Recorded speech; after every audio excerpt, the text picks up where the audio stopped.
Hello, good morning students, class 7th. Today we are going to start the new chapter that is lines and angles, right? Lines and angles में सबसे पहले introduction of the chapter करते हैं कि what is the introduction of lines and angles. उसमें सबसे पहले ये देखिए, ये एक straight line है. What is a line? Line is a breadthless length. Line is a breadthless length. यानी कि breadthless length means एक लाइन एक ऐसी ज्योमेट्रिकल शेप है जिसकी की ब्रेड्थ कुछ भी नहीं है. ब्रेड्थ हम इसकी नेग्लिजिबल ब्रेड्थ मान लेते हैं, केवल इसमें क्या है, एक लेंथ है. एंड लेंथ भी कैसी कि ये देखिए एरो लगे हैं दोनों साइड. इस एरो का मतलब ये है कि किसी भी लाइन को आप अगर प्रोड्यूस करेंगे तो it can be produce indefinitely. Indefinitely means infinite तक आप इसको ले जा सकते हैं, कहीं तक भी ले जा सकते हैं.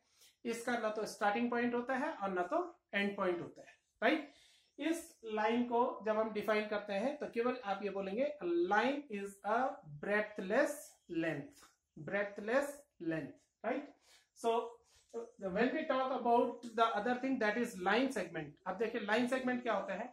Line segment means line segment का मतलब क्या होता है. सेगमेंट का मतलब होता है टुकड़ा, यानी कि एक टुकड़ा. किसी भी लाइन का अगर आपने एक टुकड़ा ले लिया ये वाला, तो इसके दो एंड पॉइंट्स आ जाएंगे क्योंकि ये आपने एक लाइन से निकाला है ए बी, राइट. इस लाइन सेगमेंट की कोई ना कोई लेंथ जरूर होती है. It can be measured.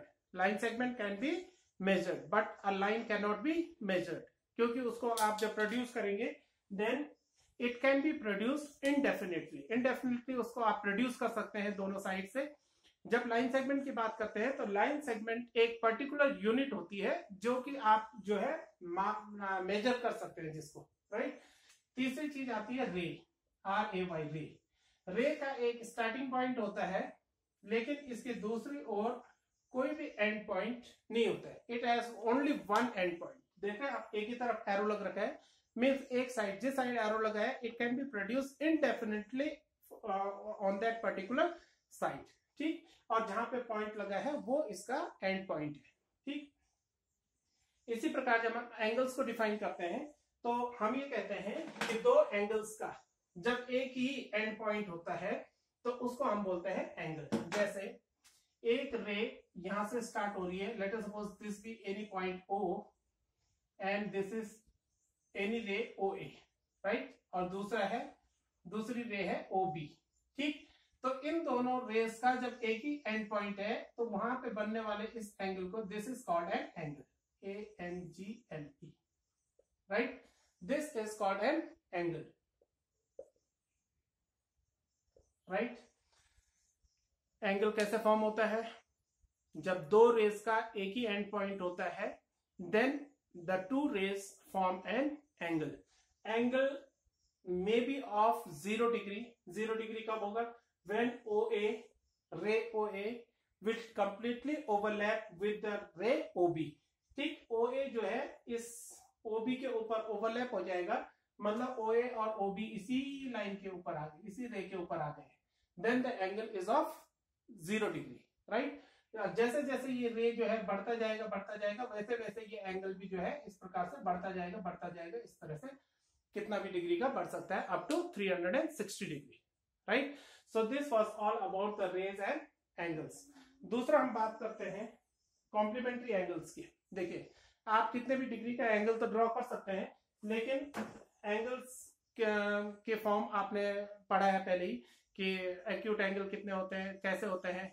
Those angle which measures less than 90 degree are called acute angles. Right angle कितना होता है, that angle which measures exactly of 90 degree, it is called a right angle.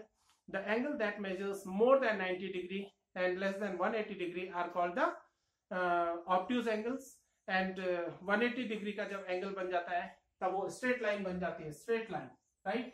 ये point है और ये straight line बन गया तो ये एंगल बन गया 180 डिग्री का. ये एंगल कितने डिग्री का होता है, 180 का. इसको बोलते हैं स्ट्रेट लाइन का, जो स्ट्रेट एंगल बोल सकते हैं आप इसको आप लीनियर एंगल बोल सकते हैं, ठीक.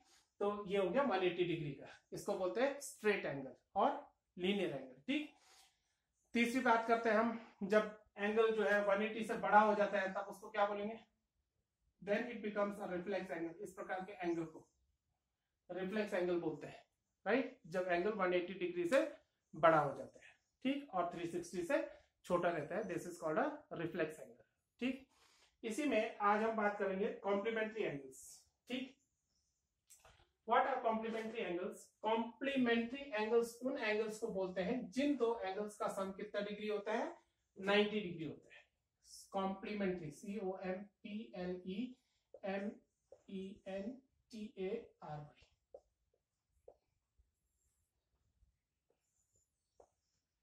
Complementary angles are the angles that measures exactly 90 degree. अगर कोई एंगल 30 डिग्री का है, 30 डिग्री का है, तो इसका जो कॉम्प्लीमेंट्री एंगल होगा, कॉम्प्लीमेंट्री एंगल वो कितने डिग्री का होगा? That will be of 60 degree. तब इन दोनों का सम आप देखेंगे कि इन दोनों को जब आप प्लस करेंगे that is equal to 90 degree, right? So these are called the complementary angles. Complementary angle एक ही नहीं होता है, कॉम्प्लीमेंट्री दो एंगल होता है। जब दो एंगल का सम 90 डिग्री होगा then they are called complementary angle of each other. Complementary of angle of each other मतलब 30 डिग्री का कॉम्प्लीमेंट्री हो गया 60 और 60 का कॉम्प्लीमेंट्री क्या होगा? 30, क्योंकि 60 में 30 को जोड़ोगे तो 90 होगा, 30 में 60 को जोड़ोगे तो 90 होगा, राइट? वैसे अगर मैं बोलूं कोई एंगल 20 डिग्री का है और इसका कॉम्प्लीमेंट्री क्या होगा? Then the complementary is 70 degree, because when we add both these angles then 70 plus 20 equals to 90 degree, right? अगर मैं बोलूं 15 डिग्री का कॉम्प्लीमेंट्री एंगल क्या होगा, तो 15 डिग्री में क्या जोड़े आपकी 90 डिग्री आ जाए। तो उसके लिए आपको करना क्या है कि 90 में से आप 15 को माइनस कर दीजिए, राइट? तब आएगा आपके पास 75 डिग्री। आप देखिए 75 प्लस 5 80 प्लस 10 90 डिग्री। इन दोनों को जब आप ऐड करेंगे then you will come to know that the sum of these two angles is 90 degree, therefore they are complementary angles, right? आज के लिए इतना ही, थैंक यू।